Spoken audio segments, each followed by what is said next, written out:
எண்ணஞ்சல் குடிக்கொண்டிருக்கும் என் அன்பான இனிய உறவுகளே, இங்கே மகாநதியில் விஜயும் காவேரியும் கிளம்பி போயிடுறாங்க. வெளியில் போயிட்டு வரோம் அப்படின்னு சொல்லிட்டு பார்த்தா அவங்க ஃப்ரெண்டு வீட்டுக்கு போகிறாங்க. அங்கே பூட்டி கிடக்குது.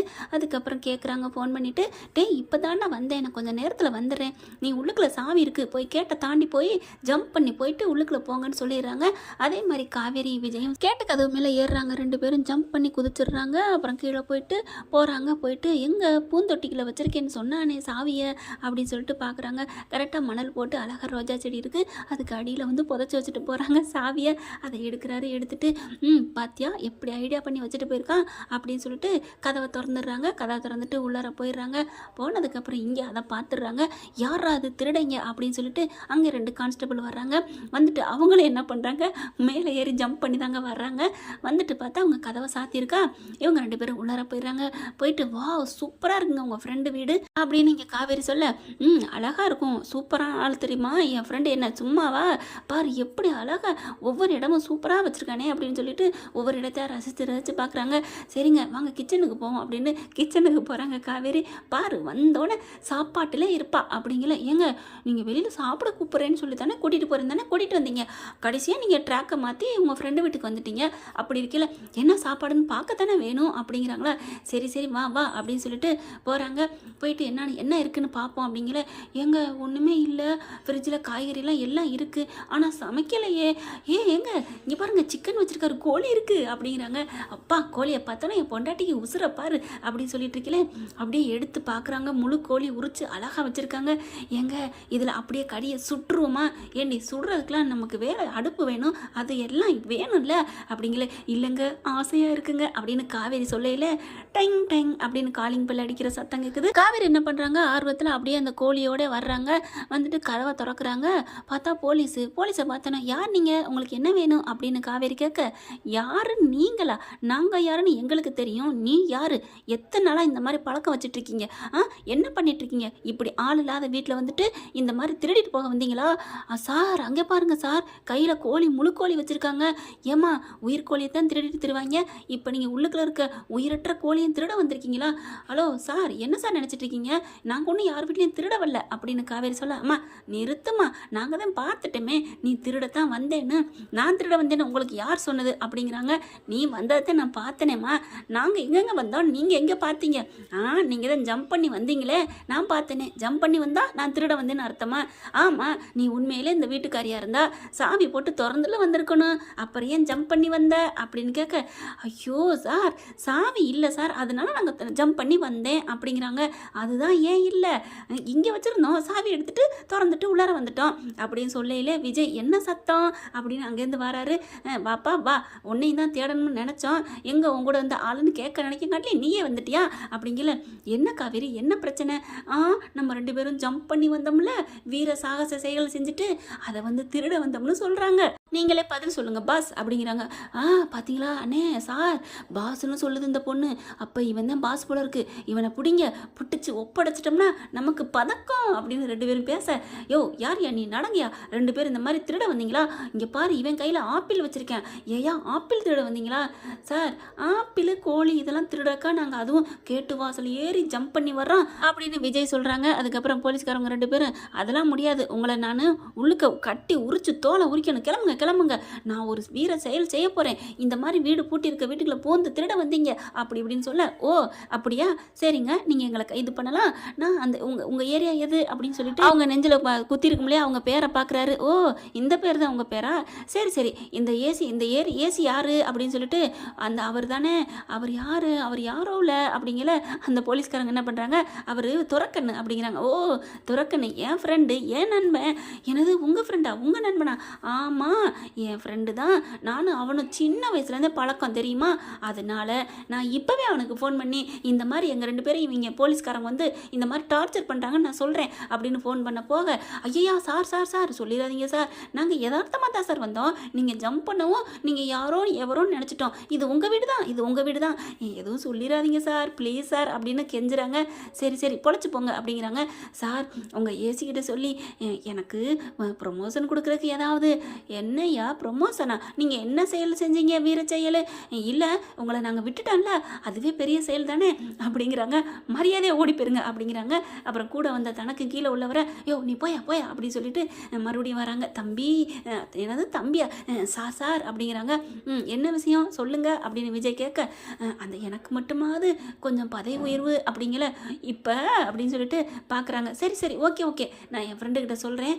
சார் நீங்கள் நல்லா இருப்பீங்க சார், நீங்கள் ஓஹோன்னு இருப்பீங்க. ஆமாம் ஆமாம், நீங்கள் இப்படிலாம் வேலை பார்த்தா நீங்களும் ஓஹோன்னு இருப்பீங்க அப்படின்னு அனுப்பி வைக்கிறாங்க. போலீஸ்காரவங்க போயிடுறாங்களா. போனதுக்கப்புறம் பார்த்தீங்கன்னா விஜயும் காவேரியும் பார்க்குறாங்க. என்ன பாஸ் நடக்குது? நம்ம ஜம்ப் பண்ணி வந்த பெருமைம்மா அப்படிங்கிறாங்க. சரி சரி வாங்க, நான் போய் சமைக்க போகிறேன் அப்படிங்கிறாங்க. விஜயும் பக்கத்தில் வராங்க. நீங்களாம் வர வேணாம், நான் தான் சமைப்பேன் அப்படிங்கிறாங்க. இல்லைம்மா நான் சமைக்கிறேன், நீங்கள் போய் ஏதாவது வேலை பாருங்கள் அப்படிங்கிறாங்க. விஜய் அங்கிட்டு போகிறாங்க. ஃபோன் அடிக்கிறாரு. என்னடா பண்ணிக்கிட்டு இருக்க?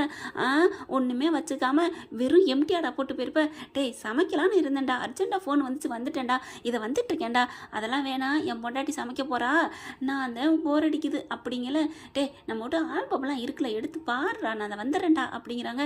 சரின்னு சொல்லிட்டு ஆல்பத்தை எடுக்கிறாங்க. ஆல்பத்தை எடுத்து பார்த்துட்டே இருக்காங்களா. வா சூப்பர் அப்படின்னு சொல்லி பார்த்துட்டு இருக்கீங்களே. காவேரி இங்கே வாவேன் அப்படிங்கிறாங்க. பாஸ் சமைக்கணும் பாஸ், அட வாமா அப்படின்னு சொல்லி கூப்பிட காவேரி வராங்க. என்ன அப்படிங்கல, இங்கே பார்த்தியா நாங்களாம் எடுத்துக்கிட்ட ஃபோட்டோஸ் அப்படின்னு காமிக்கிறாங்க.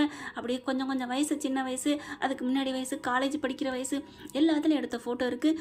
ஐயோ என் அழகு அப்படின்னு விஜய் ஃபோட்டோவை போய் முத்தம் கொடுக்குறாங்க. என்னது அப்படிங்கல. என் புருஷனுக்கு நான் கொடுக்குறேன், ஏண்டி அசலே பக்கத்தில் உட்காந்துருக்கேன், நீ போய் நகலுக்கு கொடுக்குற?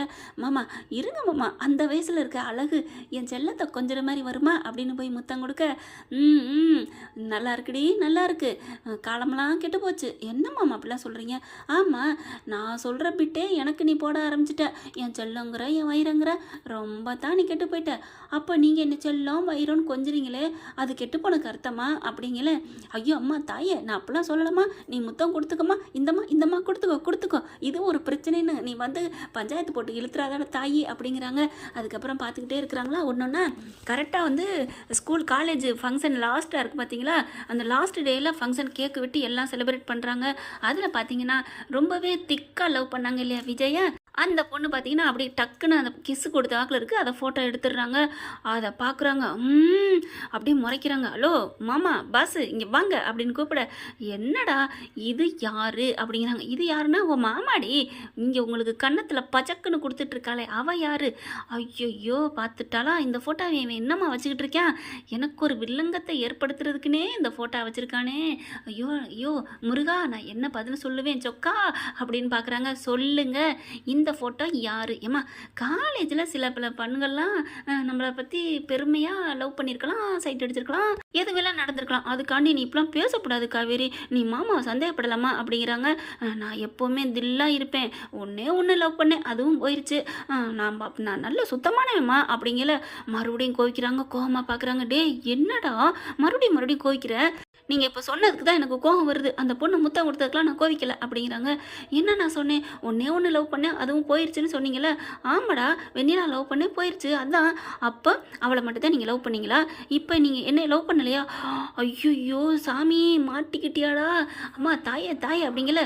கோவமாக அந்த ஃபோட்டோவை தூக்கி போட்டு வேகமாக எந்திரிச்சு போகிறாங்களா. பின்னாடியே அம்மா கோவக்கார கிளியே, கோச்சிட்டு போகாதடி அழகி முத்தலகு, அம்மா ராசாத்தி அப்படின்னு பின்னாடியே வராரு. என் கூட பேசாதீங்க அப்படின்னு சொல்லிட்டே போகிறாங்க.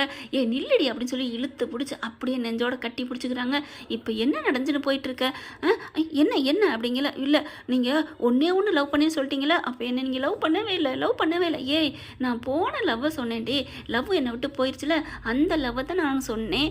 ஆனால் இப்போ நான் சொல்கிறேன், இருக்கிற லவ் ஒன்று தான், இருக்கிறது ஒன்று தான், இருக்கிற லவ்வும் ஒன்று தான். அது என் பொண்டாட்டி நீ தாண்டி, இந்த உதட்டளவுக்கு மேட வேறு எதுடி எனக்கு வேணும்? நான் உன்னை சத்தியமாக லவ் பண்ணுறேன்டி, நான் என்னடி பண்ண முடியும்? இரு அப்படின்னு சொல்லிட்டு அங்கே ஒரு ஆயுதத்தை எடுக்கிறாரு. வேகமாக அப்படியே நெஞ்சில் அப்படியே கிழிக்க போகிறாங்களா. மாமா அப்படிங்கல. ஆமாடி நான் ஆஞ்சநேயராக மாறுறேன், உள்ளுக்கு இருக்கிறது என் பொண்டாட்டி சீதா தாண்டு அப்படின்னு சொல்லிடுறாங்களா. என்னது?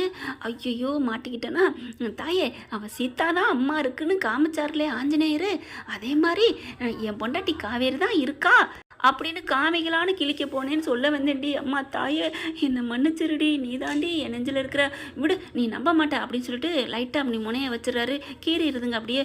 மாமா அப்படின்னு சொல்லிட்டு அப்படி பிடிங்கி எரிஞ்சிடுறாங்க. என்ன மாமா, ஐயோ இங்கே பாருங்க அப்படின்னு சொல்லிட்டு டக்குன்னு என்ன பண்ணுறாங்க, அதை அப்படியே தொடச்சி எடுக்கிறாங்க. அதையும் எதால் எடுக்கிறாங்க, தன்னோட வாயை வச்சு எடுக்கிறாங்களா. காவேரி அதெல்லாம் வேணாம் விடு அப்படிங்கல. இல்லைங்க உங்கள் உடம்புல ஓடுறது என் உடம்புல ஓடுறது ரெண்டும் ஒன்றுங்க, அப்படிங்கல நான் அதை எப்படி வீணாக்குவேன் அப்படிங்கிறாங்க. அடடடா நெஞ்ச கிழிச்சிட்டேன்னு நினச்சேன், ஆனால் நீ நக்கிட்டியே அப்படின்னு சும்மா தான் சொல்லுவாங்க. ஆனால் நீ உண்மையிலே நெஞ்ச நக்கிட்டியே காவேரி அப்படின்னு சொல்லிட்டு கட்டி பிடிச்சிக்கிறாங்க. அப்படியே அவ்வளோ சந்தோஷமாக இருக்குது.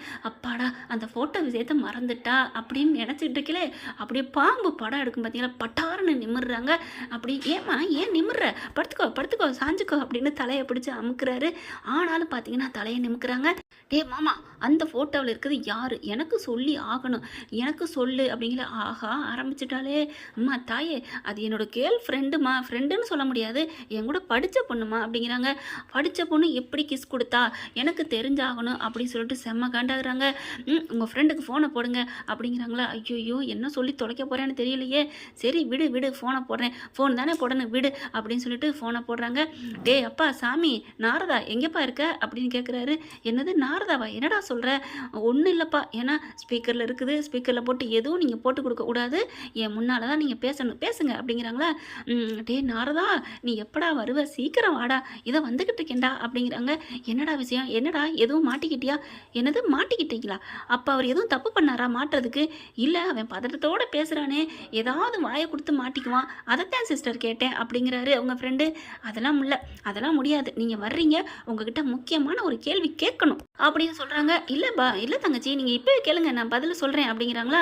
அப்போ தான் சொல்கிறாங்க, அது சரி நீங்கள் காலேஜ்லலாம் சேர்ந்து ஒரு ஃபோட்டோ எடுத்தீங்கல்ல, ஆமாம் அந்த ஃபோட்டோவில் முத்தம் கொடுத்த மாதிரி ஒரு பொண்ணு இருக்கே, அந்த பொண்ணு யார் அப்படின்னு கேட்க, அது விஜயோட லவ்வரு அப்படின்னு சொல்லி முடிச்சிடுறாரா. போச்சு போட்டாண்டா கல்லை தூக்கி தலையில், நான் என்ன பண்ண போகிறேன் ஒன்றும் புரியலையே அப்படிங்கிற. காவேரி விஸ்வரூம் எடுக்கிறாங்க. அப்படியே கோவத்தோடு வர்றாங்க விஜய்கிட்ட. அம்மா தாயே அப்படின்னு சரணடைய போகிறாங்க. ஆனாலும் காவேரி விடுறது மாதிரி இல்லைங்க. என்ன நடக்க போகுது அப்படிங்கிறத அடுத்த எபிசோடில் நான் சொல்கிறேன் ஃப்ரெண்ட்ஸ். இந்த பதிவு உங்களுக்கு பிடிச்சிருந்துச்சுன்னா உங்கள் பொண்ணான கையில் ஒரு லைக்கை போட்டு சப்ஸ்கிரைப் பண்ணிடுங்க. இது நம்மளோட கற்பனை கதை தான். பிடிச்சிருந்தா லைக் பண்ணுங்கள் ஃப்ரெண்ட்ஸ். தேங்க்யூ.